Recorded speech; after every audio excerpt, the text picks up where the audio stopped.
Serial गुम है किसी के प्यार में के लेटेस्ट एपिसोड को सबसे पहले देखने के लिए हमारे चैनल को सब्सक्राइब करें। एपिसोड की शुरुआत में नील तेजस्विनी को याद कर रहा होता है और तेजस्विनी के बारे में सोचता है। वहीं पे डॉक्टर सूर्यवंशी उसका पैर का प्लास्टर काटते हैं और कहते हैं नील अब तुम चल सकते हो। वहीं पे लीना मंदिर गई हुई थी जो नील को प्रसाद देती है। कहती है मैंने भगवान पे ये चढ़ा के अपराजिता का फूल तुम्हारे लिए लाया है। नील अपराजिता का फूल देख के कुछ याद करता है। उसे तेजस्विनी याद आती है। तेजस्विनी को वो अपराजिता ही कहता था। नील चलने की कोशिश करता है लेकिन वो चल नहीं पाता है। सभी लोग हैरान हो जाते हैं लेकिन डॉक्टर बताते हैं कि ऐसा होता है, धीरे धीरे वो अपने पैरों पे खड़ा हो जाएगा और कल को कहेगा कि मुझे ड्यूटी जानी है। वहीं पे नील खड़ा होने की कोशिश करता है और धीरे धीरे अपने पैरों पे खड़ा हो जाता है। तभी नील कहता है कि मुझे बाहर जाना है, लेकिन सभी लोग पूछते हैं कि बाहर कहाँ जाना है। लीना कहती है अभी तुम्हें बाहर कहाँ जाना है। वो कहता है शायद मैं इसका जवाब आपको नहीं दूंगा, अगर जवाब दूंगा तो आप बर्दाश्त नहीं कर पाओगी। नील भगवान के पास जाके हाथ जोड़ के प्रार्थना करता है और तेजस्विनी के बारे में सोचता है।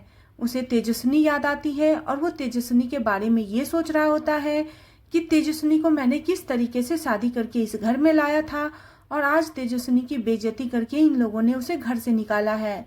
जब तक मैं उसे वही इज्जत और वही मान सम्मान दे के घर न ले आऊं तब तक मुझे शांति नहीं मिलेगी।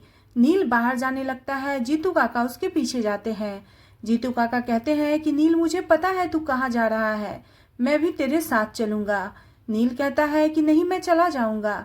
जीतू काका कहते हैं कि तुम तेजस्विनी के पास जा रहे हो। नील कहता है कि हाँ। तो जीतू काका कहते हैं कि मुझे काका भी बोलते हो और मदद करने के लिए भी तुम मना करते हो। तेजस्विनी के पास मैं भी जाऊंगा।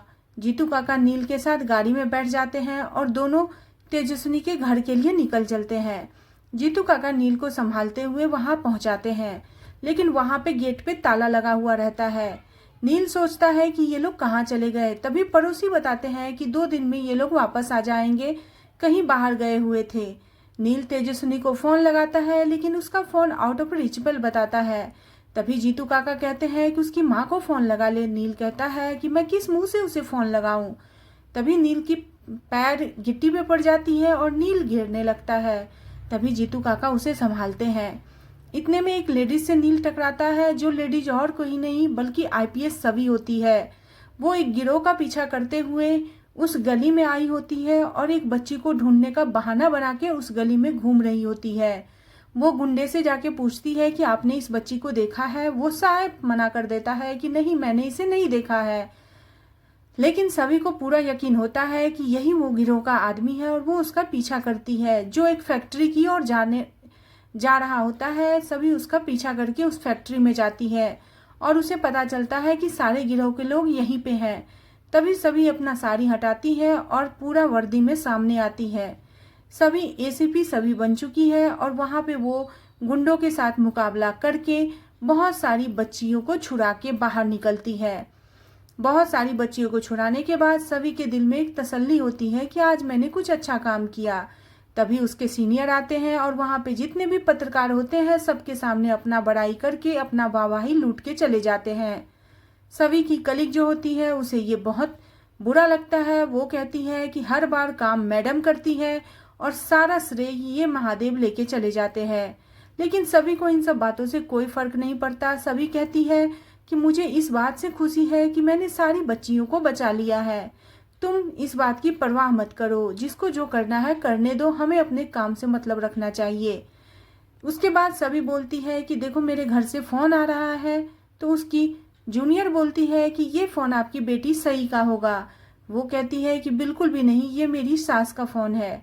उसके बाद सभी से एक बच्ची मिलती है जो सभी से कहती है कि मुझे भी आपकी तरह एसीपी बनना है।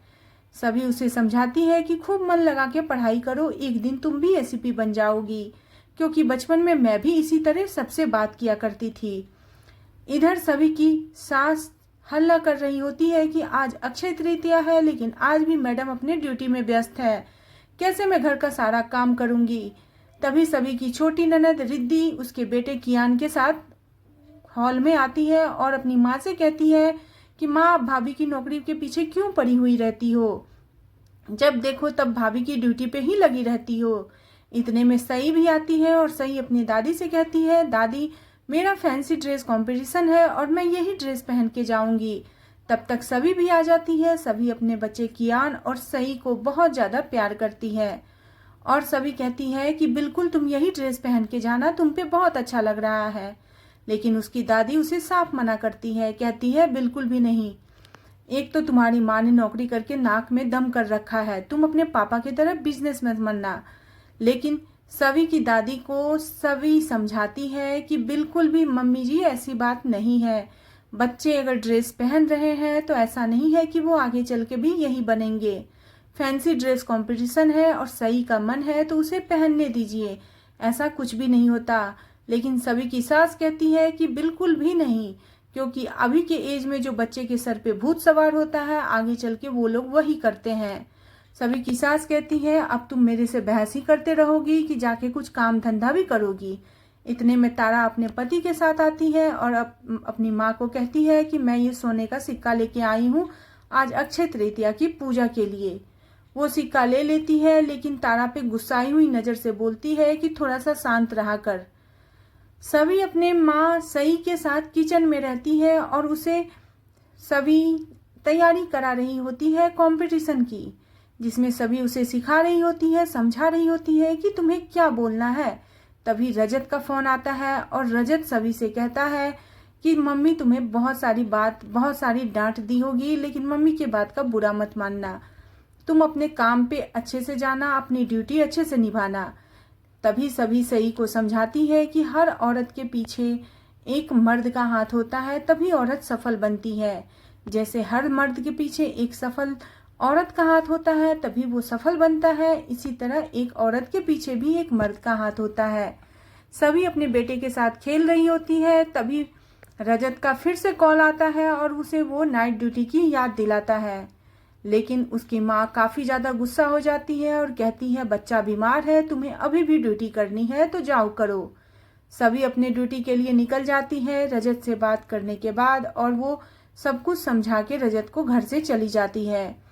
वहीं पे देखने को मिलेगा कि सभी अपने कलीग के साथ चाय पी रही होती है, तभी उसे फोन आता है और ये रजत की बातें कर रही होती है। तभी उसे वहां से कॉल आता है कि 2 लाशें जंगल में मिली है और सभी जंगल की ओर निकल जाती है। उसके जूनियर कहते हैं कि हम लोगों को जरा भी चैन नाम का चीज नहीं है और लेकिन सभी अपने ड्यूटी को निभाते हुए गाड़ी स्टार्ट करती है। ये लोग गाड़ी पे बैठते हैं और सब लोग निकल चलते हैं जंगल की ओर। जंगल में देखते हैं जहां बहुत जोरों की आग लगी हुई है और वहीं पे बात हो रही होती है कि इस आग में 2 लोग मारे गए हैं, एक की एज 40 साल है और एक की एज 25 साल है। वहां पे सभी पहुंचती है और देखती है 2 लाशें हैं, लेकिन जब वो लाश को हटाती है तो वो लाश में से एक लाश रजत की होती है और सभी काफी जोर से चीख लेती है। इसी के साथ आज का एपिसोड खत्म हो जाता है। आज का एपिसोड आपको कैसा लगा प्लीज कमेंट करें और बने रहे सीरियल घूमे किसी के प्यार में। नेक्स्ट एपिसोड के लिए चैनल को सब्सक्राइब करना बिल्कुल न भूलें।